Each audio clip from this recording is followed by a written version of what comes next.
요한복음 1장 14절 한 절 말씀이 되겠습니다.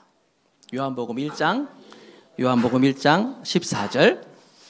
14절 자막이 나오는데 한 절 말씀이니까 우리 한 목소리로 다 같이 한번 읽어보도록 하겠습니다. 준비됐죠? 시작. 말씀이 육신이 되어 우리 가운데 거하심에 우리가 그의 영광을 보니 아버지의 독생자의 영광이요 은혜와 진리가 충만하더라. 아멘. 자, 성경은 66권입니다. 몇 권이요? 66권이에요. 여러분이 가지고 계신 그 성경, 그런 성경이 66권이 있다는 얘기가 아니라 그 성경책 안에 66권이라는 책이 담겨져 있다는 거예요. 그래서 성경책이 되는 거예요.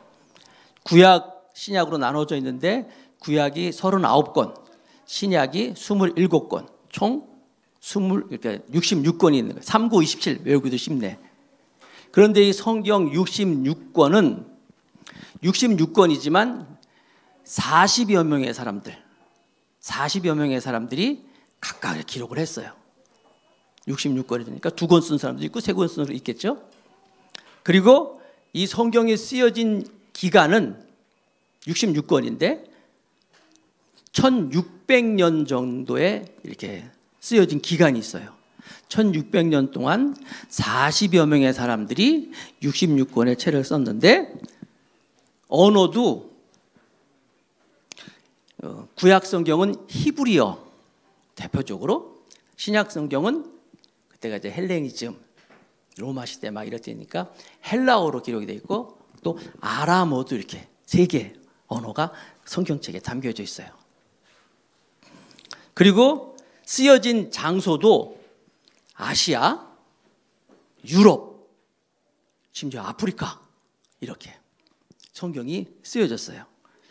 쓴 사람들이 아까 40여 명의 사람이 된다고 그랬잖아요.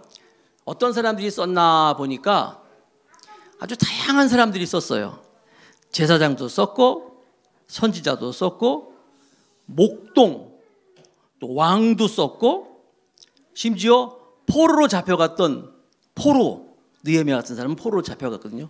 포로도 썼었고 또 의사 선생님도 썼고 어부도 있고, 예수님이 바리새인들을 굉장히 좀 싫어하셨잖아요.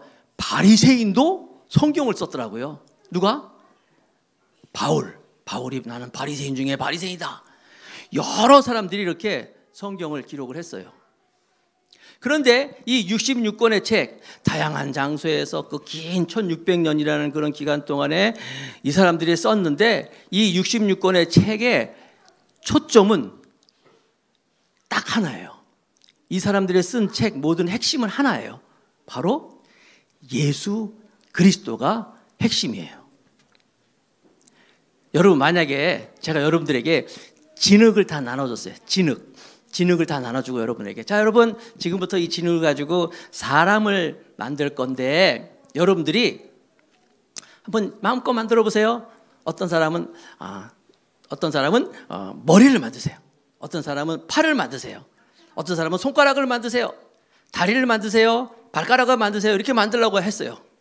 가정을 해서 여러분 마음껏 만들어 보세요. 나는 머리를 만든다 생각하세요. 그걸 가져오세요. 그랬어요.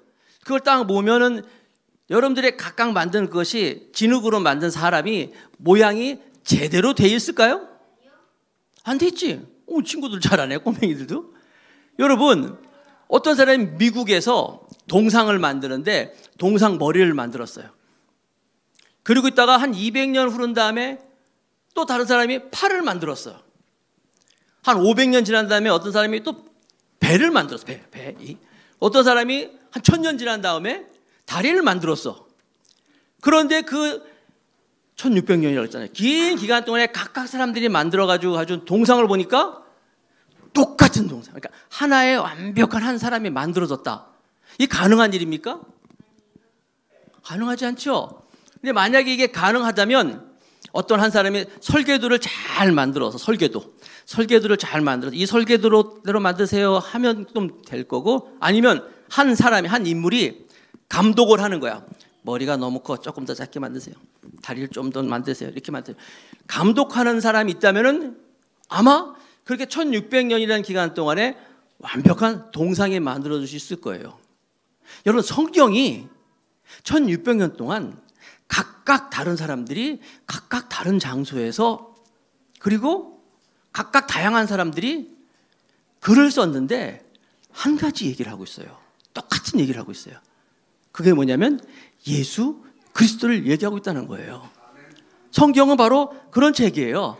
그래서 여러분, 성경은 바로 예수 그리스도에 대해서 얘기하고 있는데 예수님이 어떻게 탄생할 것인지, 태어날 것인지, 예수님이 또 어떻게 살아갈 것인지, 그분의 사역, 그분의 하신 일들 다, 그 다음에 그분이 어떻게 죽을 것인지, 그분이 어떻게 부활할 것인지, 그것이 성경 곳곳에 다 기록되어 있는데 정말 그 말씀대로 예수님이 성경의 말씀대로 태어나시고 사역하시고 돌아가시고 부활하시고 승천하셨어요. 그게 성경책이라는 거예요. 성경에 직접적인 예수님의 예언이 60곳이 나오고 예수님에 대한 간접적인 부분적인 예언이 270개 정도가 나오는데 그것이 다 성취가 됐어요. 그래서 고고학자인 사람들이 있는데 그 고고학자들도 성경에 나와 있는 장소, 성경에 나오는 그런 것들을 다 이렇게 연구하고 보면은 성경책에 나와 있는 그것에 대해서 반박을 할 수가 없다. 다 성경은 사실이다. 라고 이렇게 얘기를 하고 있는 거예요. 그래서 모든 성경의 핵심은 예수 그리스도시고 그 예수 그리스도가 바로 인류의 중심이다. 라고 하는 것이 성경 말씀의 증언이에요. 그래서 그 예수님이 정말로 성경에 기록되어 있는 것처럼 예언된 것처럼 예수님이 이 땅에 딱 나타나니까 이 세상에 탄생하시니까 역사가 둘로 쫙 갈라져 버렸어요. 제가 전에도 한번 말씀드린 것 같지만 역사는 영어로 history예요. history. history는 his story. 그의 이야기라는 거예요.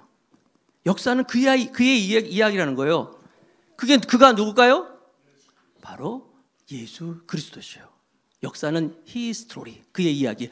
그분이 세상에 딱 오시니까 세상이 둘로 쫙 갈라져 가지고 예수님 탄생 이전 before Christ BC 그리고 예수님이 탄생한 이후 AD 아노 도미니라는 거예요. 라틴어인데 그의 시대라. 그게 나눠져 버리는 거예요. 왜냐하면 예수님은 역사의 주인공이 되시기 때문이에요. 오늘 우리가 성경 읽은 말씀이 육신이 되어 우리 가운데 거하셨다 그러는데 마태복음 1장에 보면요. 마태복음 1장에 예수님의 족보가 이렇게 쭉 나와. 예수님의 족보를 나오는데 마태복음 1장 1절에 보니까 다윗의 자손, 아브라함의 자손, 아브라함과 다윗의 자손 예수 그리스도의 세계라 하면서 예수님의 이제 족보가 나와요. 족보 아시죠? 그 족보가 나오면서 거기 보면 이제 아브라함이 이삭을 낳고 이삭이 야곱을 낳고 야곱이 유다와 그 형제를 낳고 쭉 나오면서 우리가 요즘 창세기 공부하고 있지만 창세기의 그 족장 시대의 이름 사람들이 쭉 나와요. 아브라함, 이삭, 야곱, 뭐 유다 이렇게 쭉 나오고 그 다음에 족장 시대를 거쳐서 사사 시대의 사람들이 나오고 사사 시대 이후에 왕국 이야기도 쭉 나와요. 거기에 보면 막 기라성 같은 사람들이 많이 나와요. 다윗도 나오고 솔로몬도 나오고 예수님의 족보 쭉 나와요. 그러다가 예수님의 그 성경에 말씀하신 그 예수님의 족보 이야기가 쭉 이름이 나와요. 예수님의 그 조상들. 그러다가 마태복음 16장에 보니까 야곱은 마리아의 남편 요셉을 낳았으니 예수님의 아버지 요셉이 탄생하는 게 딱 나와요. 그래서 예수님의 그 족보 아버지 요셉 위로부터 쭉 아브라함부터 시작해가지고 이름이 쭉 나오는데 느닷없이 그 마태복음 1장 16절에 요셉이 탄생했다 나오면서 분위기가 확 바뀌어버렸어요. 거기 보니까 마리아에게서 그리스도라 칭하는 예수가 나시니라. 예수 그리스도의 탄생은 이러하니라 막 말씀하고 있는데 예수님 분명히 성경에 다 기록하고 있는 예수님의 그 예언대로 아브라함의 자손, 아브라함과 다윗의 자손 예수 그리스도의 세계라면서 사람들 이야기 쭉 나와요. 사람들 생각에는 그 족보를 쭉 보면서 아 정말 유대인들은 그랬어요. 유대인들은 메시아가 올 건데, 메시아는 그리스도, 메시아가 오면은 그 당시 이스라엘이 로마의 속국으로 있었기 때문에 이스라엘 나라도 해방시킬 것이고, 사사시대 중에 그 삼손이죠. 무서운 괴력을 소유한 삼손처럼 어떤 용사가 나타날 것이고, 메시아가 다윗처럼 아주 훌륭한 왕이 올 것이고, 뭐 군주가 나타날 것이고, 막 같은 슈퍼맨 같은 사람이 메시아가 올 것이다라고 생각을 했었는데, 그래서 그런 사람들 이름이 쭉 나와요. 아브람도 나오고 이름이 쭉 나오는데, 느닷없이 요셉이 나니라 하면서부터 마리아에게서 그리스도라 칭하는 예수가 나니라, 여자 하나가 툭 나타나.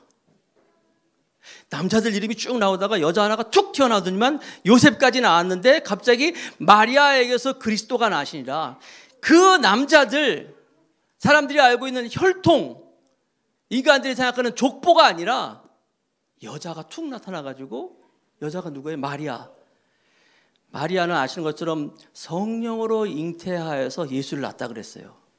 족보에 나와 있는 그 남자들의 씨가 아니라 사람들이 알고 있는 영웅이 나타날 줄 알았는데, 영웅이 아니라 한 여인에게서 성령으로 잉태된 그리스도가 탄생하셨어요.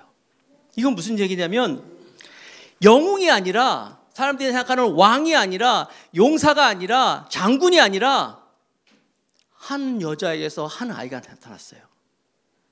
성령으로 잉태돼서 하나님 자신이었어요. 하나님이 그냥 나와버린 거예요. 무슨 얘기냐면, 하나님은 그 전에 사람들이 이렇게 하나님을 배격할 때 아시는 것처럼 바벨탑 심판하시고, 또 물로도 홍수로 심판을 하시고, 많은 선지자들을 통해 가지고 돌아오라고 얘기하고 회개시키고 이런 일들을 많이 하셨는데, 나중에 급기야는 사람들을 보낸 게 아니라 하나님 그분이 그냥 여자의 몸을 통해 가서 성령으로 잉태되어서 나타나 버렸어요. 하나님이신 그분이 사람으로 나타나 버렸다는 거예요. 그게 성육신 하셨다는 거예요. 성육신.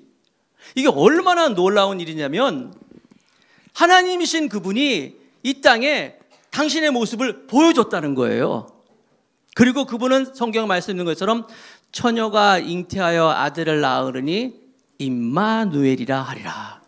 임마누엘의 뜻이 뭐예요? 하나님이 우리와 함께 하심이라는 거예요.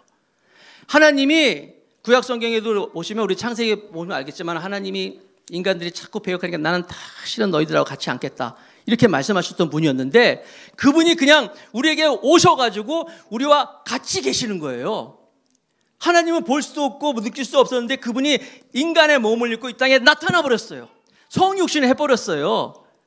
사람들이 생각하는 그 사람들의 혈통이 아니라 마리아라는 여인을 통하여서 성령으로 잉태되어서 우리에게 나타나 버렸어요. 임마누엘은 하나님이 우리와 함께 하심이라는 거예요. 바로 그분이 이렇게 탄생하신 것이 바로 성탄절이라는 거예요. 그래서 우리는 예수님을 통해서 하나님을 볼 수 있는 거예요.